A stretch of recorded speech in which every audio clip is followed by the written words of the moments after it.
Hey guys, welcome back to the channel, Lost Legend TV. We are Rated MC, and I'm Ray. And I'm James.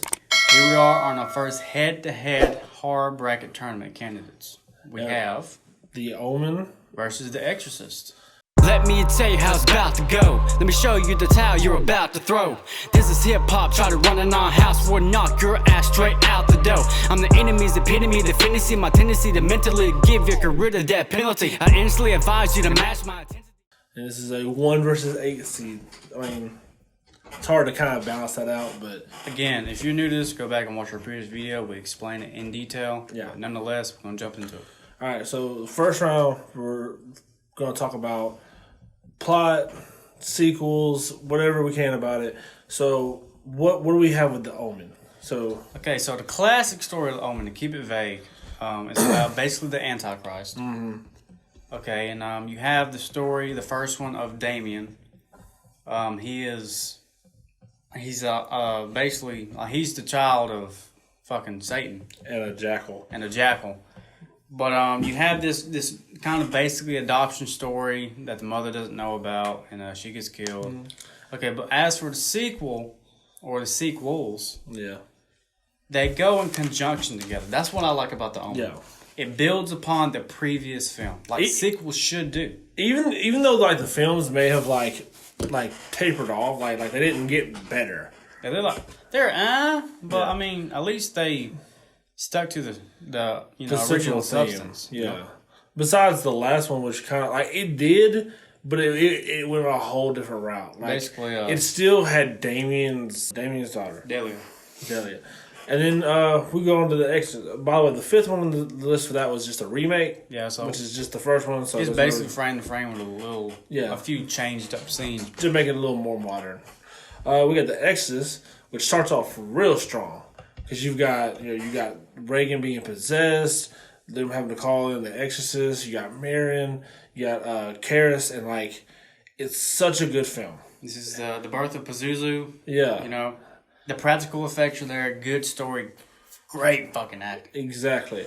Then you get to 2, and it just falls down a fucking cliff. Because they tried to do the same thing twice and it didn't work. No, like they didn't bring the same like feeling to it. It wasn't the same energy. Is that they focused more on like the biblical things? You know what I mean? Like there was like a fucking Like the fucking locusts. the locusts and that. shit. Like they didn't really focus on like what made The Exorcist so good, and that film really just dropped down. Yep. And then like 3, they kind of brought it back. I still don't like the fact of Karis being brought back in the movie like that, but it was better. Yeah. It was a huge improvement from 2. At least it had an interesting story. He's stuck in basically a mental asylum. Fucking Pazuzu he's torturing him by letting this dead murderer, which is betrayed by Brad Dourif. Mm-hmm. And each night he takes over his body and kills people in the asylum. Yeah. It's not really Exorcist based like the story wise. Yeah. They basically just It's more based around Pazuzu the demon itself. There's no like little actual exorcisms for real in the film. Nonetheless, it was enough to keep you interested. Exactly. You know? And then you get 4, which is supposed to be like a prequel. It's it's following around Marin. And I can't really talk about 5 because 5 is the same fucking movie as 4. It was just they had a director they wanted to use. They cut him out. They fired him. Brought a new director in.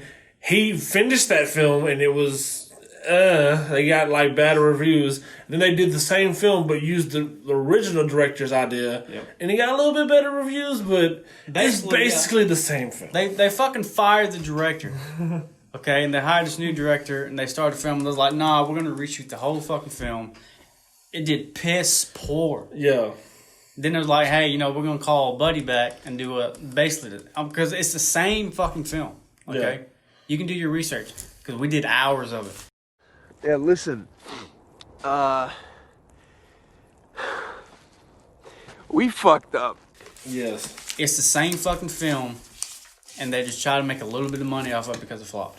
Exactly. And since we're touching upon the sequels, on the second Omen is where Damien's a teenager, and he's starting to fully embrace his power as the Antichrist. Mm-hmm. So he does some more killing, and they burn down this museum. That's where the daggers come from. Yeah. And all that. So he gets away. And then 3, he becomes the CEO of this company. Yeah. And they No, he becomes a U.S. ambassador. Yeah, the U.S. ambassador. He tried to stop the second coming of Christ. That at least gives you something to look forward to as far as a battle now. Mm-hmm. You know? But nonetheless, he dies, and then the fourth one, of course, Was about his daughter. about his daughter, basically a spinoff. Yeah, it was a TV movie. So if we're talking about head-to-head freshness and plots of sequels, I'm going to say... On 3, ready? 1, 2, 3. Omen. Yeah. So- So Omen gets that point. Right now, it's 1-0 Omen. 1-0. And again, like it's not because the Exorcist movie is so good. Like I think the original Exorcist movie is better than any of the Omen movies itself. Oh yeah. But if you follow all the plots all the way down and like how they continue and just like how it falls. It falls apart. Falls so much. Like if you saw like the critical responses for like the Exorcist, high, real fucking low, average, real fucking low, a little in between average and real fucking low. Yeah. Like it was just that's just how it went. Like the first, third, and fifth movie, pretty decent. But like if you look at the Exorcist, its lowest doesn't even go as low as the lowest Exorcist movie. Like Omen, like it was so much better. Because 2 was so bad, it basically hurt the franchise. It really did.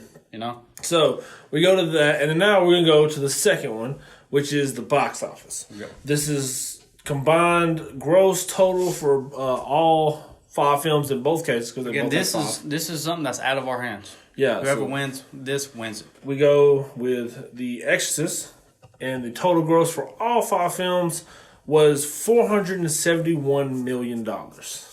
Now that's mostly the first one. All but what? $30 million? In fact, the 5th one lost $30 million. It's because of that fourth one. That fourth one, like how bad it was reviewed. Yep. Like people just did not want to watch that 5th one. Like it was reviewed nicely, but people did not want to watch that 5th one. So that 5th one lost them so much money, which could have made this a lot more lopsided. You think about it too, what's bad about it is that was the last Exorcist movie Yeah. that we got. It was a fucking flop. So right now, it's not in a good place.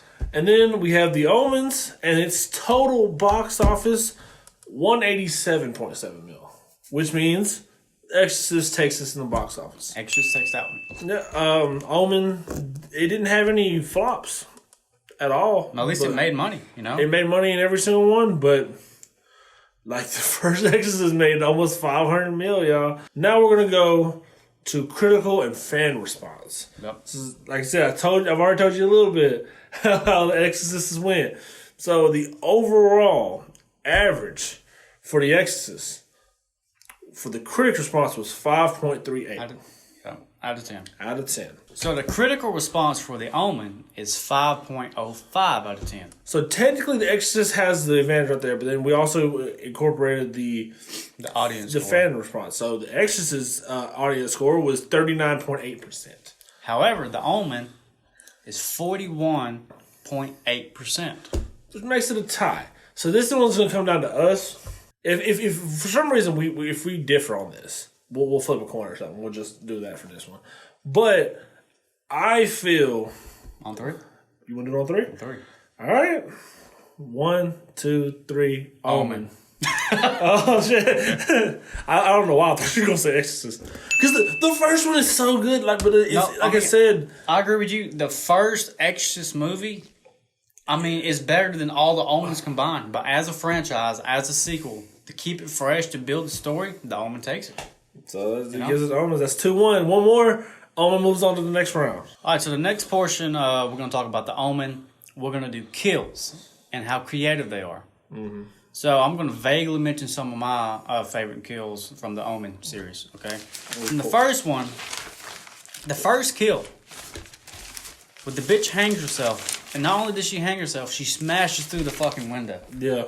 That's vicious, okay? That's just that's up top tier, bro. So you got the ice pick kill with the nanny, like the dad killing the nanny, which is all right.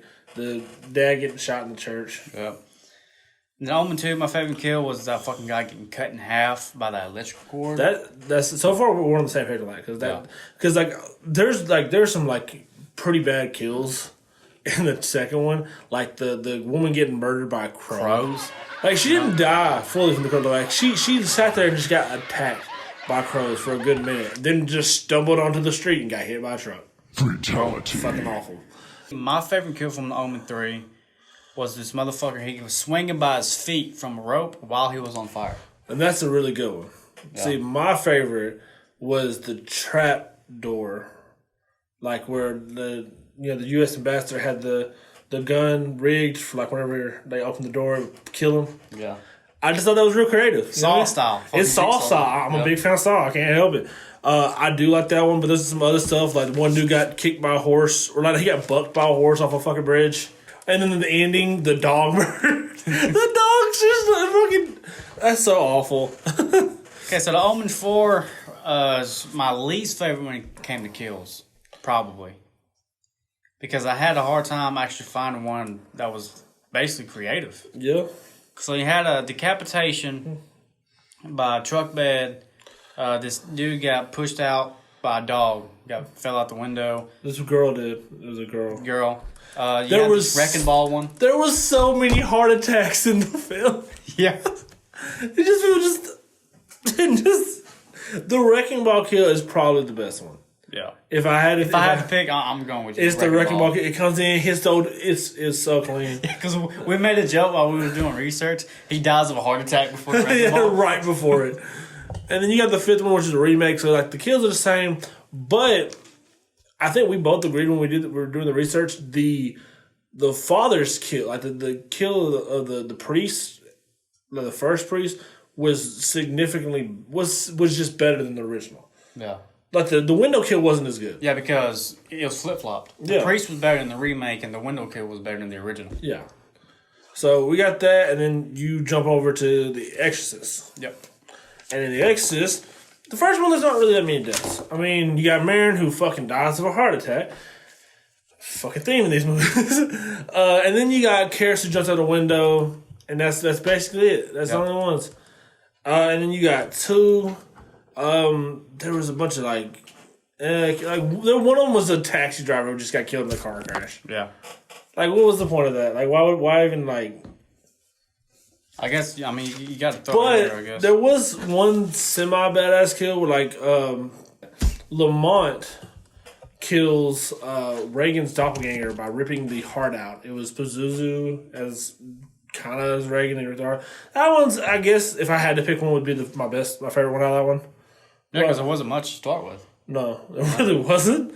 The third one, there's basically one death, which is Karis. He got shot. Yep. In the fourth one, so we're getting the trend here. Yeah. In the fourth one, there's a woman named Sarah who dies during the exorcism, but that's it. And then the fifth one didn't really have anything notable at all. No, because again, same movie. So again, if we're going straight off of kills, just like but by a landslide, it's Omen. Omen. So Omen takes it. That's 3-1. We don't even got to do fearfulness. Nope. That's the fifth one because that's 3 out of 5. There's no chance of coming back. That's it. So Omen even though Exorcist 1 is by far the best movie in both franchises, the rest of the franchise fell apart for Exorcist. Yeah. Did not hold up for them. So Omen moves on to the next round. They will face the winner of Insidious and Conjuring. Yep. So let us know if you agree. Again, we did some of these. The critical reception, the box office, the audience scores, that's not we had nothing to do with that, yeah. So we do fearfulness, which I really hope we get to that next time. Yes, me too. Because this one, we didn't make it this time. No. But let us know if you agree, if you disagree, tell us why. And if you have your bracket, tell us why, you had Omen beating The Exorcist. If you had them, how far you think you got it? How far did you expect them to go? Did you expect this to go 5? Or did you think maybe it was 3-0, whatever? Because we did 3-1. Yep, 3-1. So Omen wins it. Move on to the next one. So the next video, we will probably do Insidious and Conjuring. Just go ahead and have that matchup set up. Yep. All right. But until next time, y'all. Deuces. Adios. On the count like damn, what a slam. This game is back to you, grouches. My crew just might roll on you like.